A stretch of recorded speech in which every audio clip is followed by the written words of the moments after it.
मैं भी क्रांतिकारी परिवार का हूँ।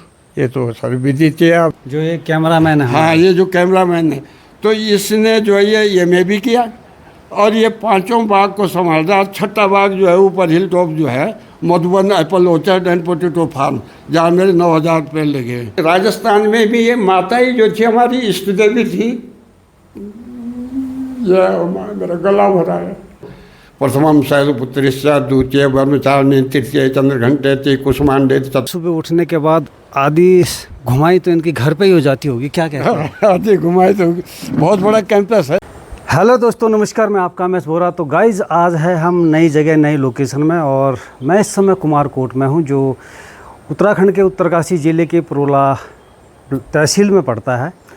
तो आज मैं ऐसी शख्सियत से आपको मिलाऊंगा, श्री विजेंद्र सिंह राणा जी से, जो स्वतंत्रता सेनानी के आश्रित। तो दोस्तों, मैं मिला रहा हूं विजेंद्र सिंह राणा जी, जो आप दोनों इधर स्टैचू देख रहे हैं। ये दोनों स्वतंत्रता सेनानी हैं और ये इनके पिताजी है और वो उधर उनके दादाजी है। बाकी हमारे राणा जी आपको अच्छे तरीके से बताएंगे। तो सबसे पहले आपका स्वागत है राणा जी हमारे एमएस बोरा ब्लॉग में। थैंक यू बोरा साहब। वंदे मातरम, जय जवान जय किसान। जैसे कि आपको मालूम ही है कि राजा के और सामंत शासन के ज़्यादतियों के और अत्याचार के खिलाफ जो तिलारी आंदोलन हुआ था, उसमें मेरे प्रिय श्री दादा नत्थे सिंह जी 1930 में गिरफ्तार कर लिए गए थे। उसके बावजूद इनको 7 साल की कड़ी कैद हुई और 5,700 रुपये जुर्माना हुआ। अनेक प्रकार कुर्किया और नीलाम होकर के 1935 में इनका जेल ही में स्वर्गवास हुआ। ये हैं मेरे पिताश्री सत्य सिंह राणा। इनको भी सामंती शासन ने इन पे भी देशद्रोह का आरोप लगाया, क्योंकि ये इनकी मदद करता था। अच्छा। जो ये आंदोलनकारी थे। और इनको भी 15 दिन का कारावास हुआ। नाबालिग होने की वजह से इनको वहाँ से छोड़ दिया गया। तो दादाजी का तो 1935 में देहांत हो गया था। उसके बावजूद जो हम राजनीतिक परिवार के थे, अब रग रग में खून और वो क्रांति थी। तो 1942 में भारत छोड़ो आंदोलन के टाइम ये जो थे, भारत छोड़ो आंदोलन में मेरे पिताजी सम्मिलित हो गए थे। इनको भी गिरफ्तार कर लिया गया। अच्छा। और ये जो थे बरेली जेल में डाल दिया गया। वहाँ पहले से ही एन डी तिवारी और डूंगर सिंह बिष्ट भी थे। भूतपूर्व मुख्यमंत्री एन डी तिवारी वो भी थे। तो इनको 2 साल कुछ महीने की कैद हुई थी, लेकिन इनको 3 महीने और कुछ दिन में ही छोड़ दिया गया था। तत्पश्चात ये घर में ही इनका काफ़ी करीब 84 साल की उम्र में घर पे ही देहावसान हुआ। तो ये है सर, मैं भी क्रांतिकारी परिवार का हूँ। ये तो सर विदित है, आप लोगों को पता ही है। हाँ, मैं भी समय समय पे कई प्रकार के देश हित में काम करता रहा। वही दादाश्री हैं जो 1935 में जेल में ही मर गए थे, सामंती शासन टिहरी के उसमें जेल में। तो यहाँ पे देखिए ये जो घोड़े में बैठे हुए हैं, तो इनके ऐसा था कि उन दिनों घोड़े का रिवाज था। तो इनके पास आरकंदी घोड़ा था, जिसके ये जो रकाब हैं ये वाले। अच्छा। ये एक तरफ 2 होते थे, इतने ऊंचे घोड़े होते थे वो। अच्छा। 2 एक तरफ और 2 एक तरफ, तब चढ़ा जाता था।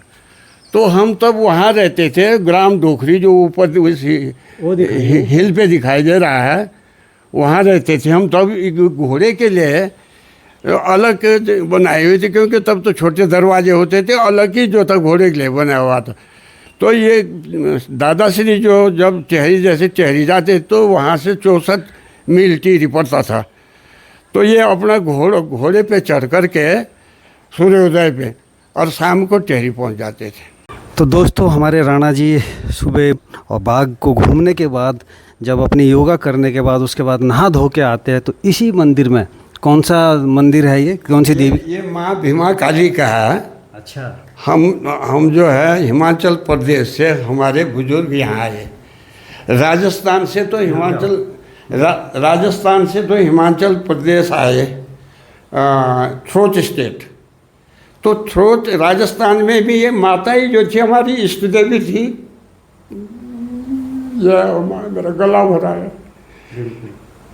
राजस्थान में भी यही माता हमारी इष्ट देवी थी, और थ्रोट में जिस स्टेट से हमारे हिमाचल से, यही माता भीमा काली हमारी इष्ट देवी थी।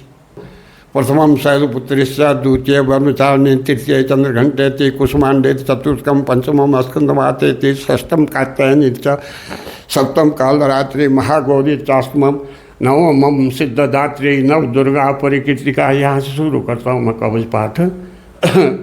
तो कवच करके करीब 1 घंटा की पूजा करने के बाद मैं फिर कमरे में जाता हूँ। फिर कमरे में भी मूर्ति है देवी की, वहाँ पे भी जो मैं 2 जगह पे मैं माँ की आराधना करता हूँ। इसके बाद हम इनके साथ, इनका जो घर है, घर बहुत बड़े उसमें फैला हुआ है, तो हम इनके घर पे जाएंगे। और ये मुझे लगता है कि सुबह उठने के बाद आधी घुमाई तो इनके घर पे ही हो जाती होगी, क्या कहते हैं? आधी घुमाई तो बहुत बड़ा कैंपस है साहब, आप तो देख ही रहे हैं। बिल्कुल बिल्कुल, ये काफ़ी बड़ा कैंपस है, तो इसमें घुमाई हो जाती है। और जो इनके बाग है ना, आपके बाग भी मुझे लगता है अगल बगल में ही है। और ये मेरे घर के पीछे, आगे, नीचे, ऊपर हैं सब।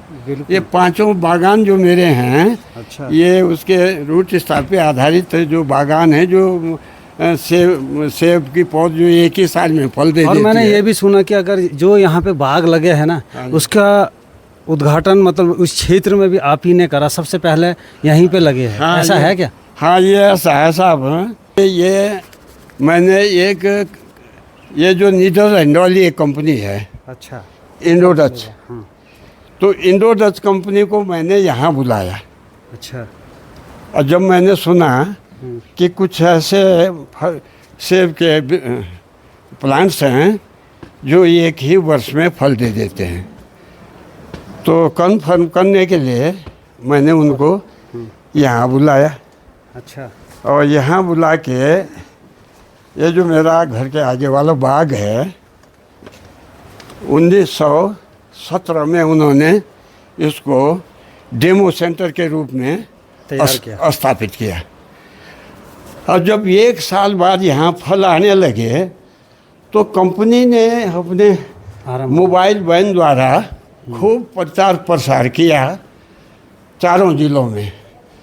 तो जब फल 1 साल बाद लगे, तो लोग बाग इतने देखने को आए 4 जिले से, अच्छा, कि बहुत ज़्यादा, क्योंकि ये एक नई बात थी कि एक ही साल में कैसे फल दे देते हैं।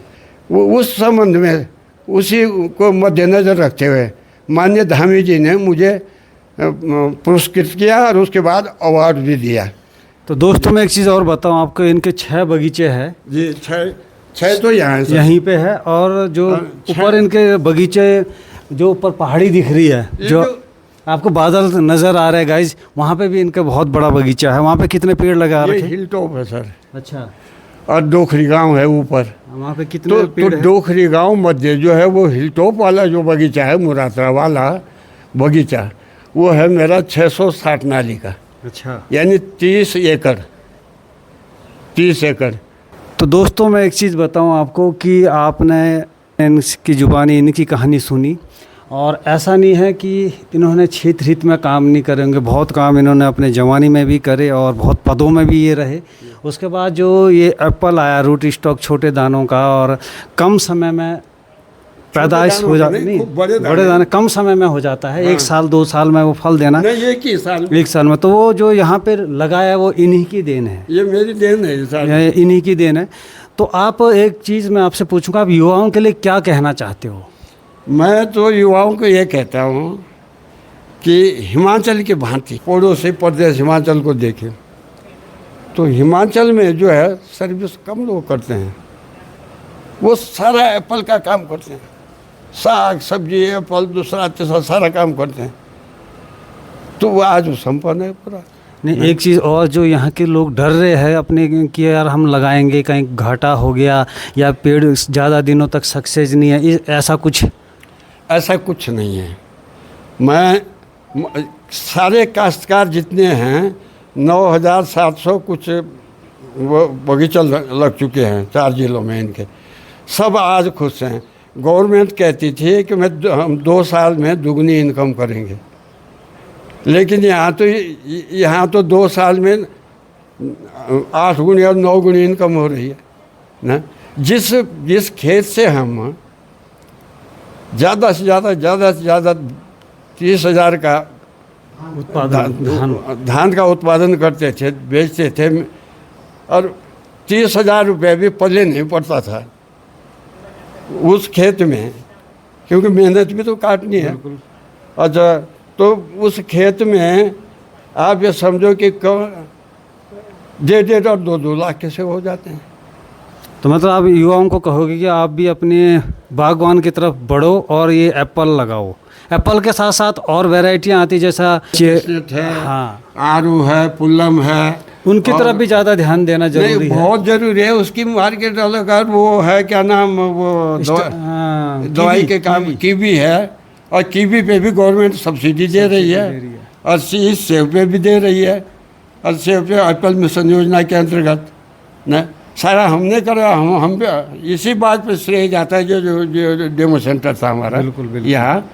तो ये सब जो है, मैं तो ये, और जो मेरा नाती है ये अनंत राणा, जो ये कैमरामैन है, हाँ, ये जो कैमरामैन है, तो इसने जो है ये MA भी किया, और ये 5 बाग को संभालता। और 6ठा बाग जो है ऊपर हिल टॉप जो है Madhuban apple orchard and potato farm, जहाँ मेरे 9,000 पेड़ लगे हैं, सारे ये संभालता है, देख रेख के। भले ही वहाँ गोर खे रखे और नौकर चाकर और रखे हुए हैं आदमी, पर बगैर देख रेख के होता नहीं है। देख रेख के ये इंडो डच कंपनी द्वारा प्रशिक्षित है। तो गाइज, ये है अनंत राणा जी, उनके नाती है। तो जो अभी तक बताया कि जो देख रेख करते हैं वो ज़्यादातर यही करते हैं। इनके पापा भी है, पापा तो थोड़ा बाहर ही ज़्यादा घुमा करते हैं, हाँ, और इसके जो चाचा ताऊ ज़्यादातर यही देखते हैं। तो क्या कहोगे आप युवाओं के लिए? सबसे पहले तो मैं MS वोरा ब्लॉग का बहुत बहुत धन्यवाद करना चाहता हूँ। उनके सभी श्रोताओं को प्रेरित करूँगा कि अपने बागवानी की ओर आएँ, और मतलब इसमें काफ़ी अच्छी इनकम है। आज के डेट में मतलब ये है कि बेरोजगारी का आलम बहुत चल रहा है। हम यहाँ पे आए तो यहाँ पे हमारे जो मित्र हैं मन्नू भाई, आपने वीडियो में देखा भी होगा, तो इनका ससुराल यहाँ से है, इनके ससुर जी है वो। तो मैं और मन्नू भाई हम दोनों यहाँ पे आए। तो मन्नू भाई, मुझे बहुत अच्छा लगा यहाँ पे आके, और राणा जी से मिल के। जी जी जी, बहुत ही अच्छा लगा। बड़ा संघर्षमय जीवन रहा है। बिल्कुल। और जैसे आप सेब बागवान की बात कर रहे हैं, ये पेपर पढ़ने के बहुत शौकीन है। अच्छा। पेपर के इन्होंने पेपर ही में पढ़ा। ये चड्डा जी जो ये इंडो टच कंपनी चलाते हैं, इन्होंने ना जाने कितने कोशिशों से, मुझे पता है, ना जाने कितने फ़ोन लगाए, ना जाने कहाँ गए, तब जाके यहाँ लाए। और यहाँ के सारे काश्तकारों को जो फ़ायदा मिल रहा है, सारी कृपा इनकी नहीं किया। बिल्कुल बिल्कुल। तो मनु भाई, बहुत अच्छा लगा, धन्यवाद आपका कि आपने हमें ऐसे सक्सेस से मुलाकात करवाई। और जो मेरे व्यूअर्स हैं, मुझे देखते हैं, वो लोग भी ऐसी सक्सेस को देखा और उनको जाना कि कितनी मेहनत करी है अपने इस 88 साल के जीवन में, है ना। और उसके बाद कितना इन्होंने स्ट्रगल करा और इतना बड़ा साम्राज्य इन्होंने खड़ा किया। तो दोस्तों, फिर मुलाकात करेंगे आपसे नई जगह, नई लोकेशन में और नई शख्सियत के साथ। तो देखते रहिए MS वोरा ब्लॉग को। Okay, bye.